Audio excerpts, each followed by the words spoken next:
Israel और फिलिस्तीन के बीच शुरू हुआ टकराव अब युद्ध की तरफ बढ़ रहा है।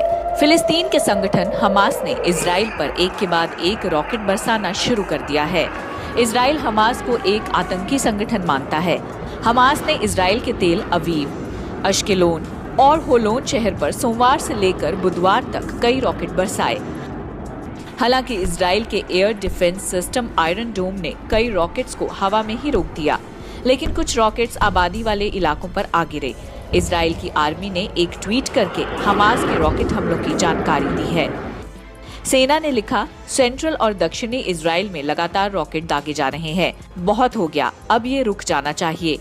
रिपोर्ट्स के मुताबिक हमास ने इजराइल पर 1000 से ज्यादा रॉकेट दागे हैं। इजरायली सेना के मुताबिक आयरन डोम ने इनमें से करीब 850 रॉकेट को हवा में खत्म कर दिया है।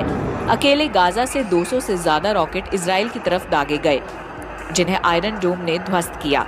सबसे अहम बात यह है कि हमास की तरफ से इतना बड़ा हमला 7 साल बाद हुआ है। हमास के इस हमले में कई लोगों की मौत हो चुकी है, जिसमें एक भारतीय महिला सौम्य संतोष भी शामिल है।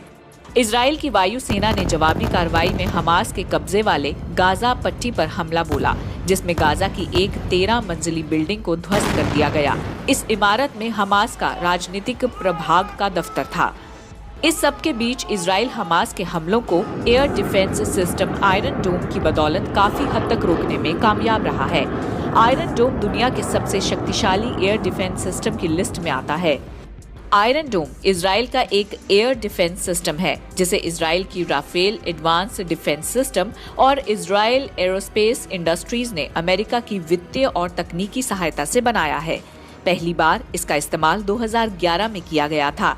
आयरन डोम को गाजा से दागे जाने वाले कम दूरी के रॉकेट और तोपखाने को रोकने के लिए बनाया गया है। हालांकि आयरन डोम की निर्भरता रेडार सिस्टम और आने वाले रॉकेट के खतरे के विश्लेषण पर निर्भर करती है। यदि किसी रॉकेट का आबादी वाले इलाके या महत्वपूर्ण ढांचे पर गिरने का खतरा रहता है, तो उस रॉकेट को रोकने के लिए जवाबी कार्रवाई करता है। हमला करने वाले रॉकेट को ये हवा में खत्म करने के मामले में 90% से ज्यादा कारगर साबित हुआ है। आयरन डोम के इंटरस्पेक्टर को मोबाइल टावर या स्टैटिक लॉन्च साइट से दागा जाता है। ये इंटरस्पेक्टर हवा में ही आने वाले रॉकेट को खत्म कर देता है, जिससे धमाके की आवाज के साथ चेतावनी वाला सायरन भी बजता है। इजराइल के अधिकारियों का कहना है कि इस्तेमाल की शुरुआत से ही आयरन डोम के हार्डवेयर को बदला नहीं गया है, लेकिन समय के हिसाब से इसे और ताकतवर बनाने के लिए इसका सॉफ्टवेयर जरूर बदला गया है।